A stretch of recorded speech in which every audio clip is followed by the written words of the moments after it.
Okay, this is a 1991 Chevrolet Kodiak. It's the Chevrolet version of the GMC Topkick. And this goes with one of the Amish mills around here. And the issue that they were having here is the other day in the rain, the wipers quit. Okay, well, I looked online and couldn't find anything specific to a Topkick or a Kodiak, but other Chevrolet trucks of this era had a problem with what they called the pulse board, which is inside this cover. It's a little computer board that controls the operation of the wiper motor and the wipers and washer. And of course the motor is right attached to it on the side. And there is a couple other components to it inside here. You have the motor, the pulse board, and then of course you have your multi-function switch in here, which is right here. And that, if you turned it, it would affect turn the wipers on or the wiper speed.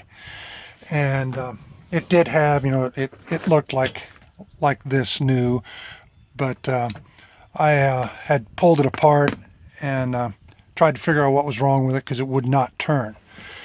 And I knew that the motor was bad, so I got a new motor which came with a new pulse board, so that ended that problem. And the only problem I had was the switch, which is still in here, was not getting any juice. So I couldn't use a test light to see which wires went where.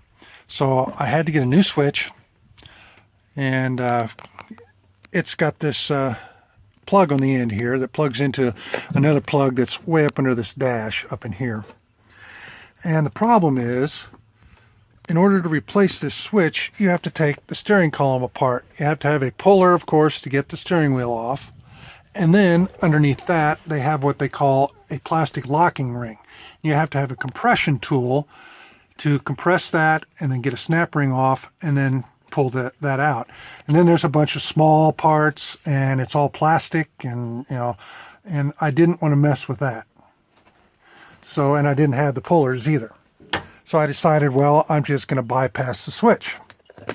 And another problem I had was this end, there's a space that goes through here to worm this all the way down through.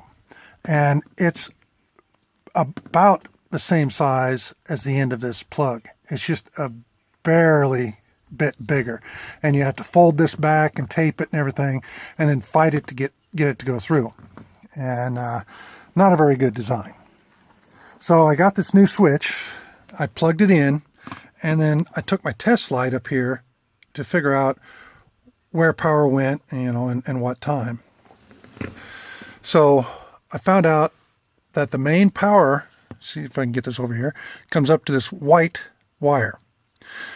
And then when you turn your switch on to low, it energizes the purple wire. The wipers on high energizes the yellow wire. The gray wire is a ground, and this pink wire runs the washer motor. So once I got that done, then I pulled I don't know if we can even see it, but I pulled it down, and it's right here. I pulled it down, stripped off the wires here, and then just ran it up to this toggle switch. It's a two-position switch. Up is high, center's off, down's low. And I don't have for the washer yet. I'm going to get just another momentary switch and probably put it up here, and it'll run the washer when it's depressed, and of course turn it off when I let go. Now the multi-position switch here is still, your turn signals still work, and of course the high and low beam still work, so that's not a problem. But the reason I made this video is because, like I said, there was absolutely nothing online that I could find anyway that was specific to either a Topkick or a Kodiak.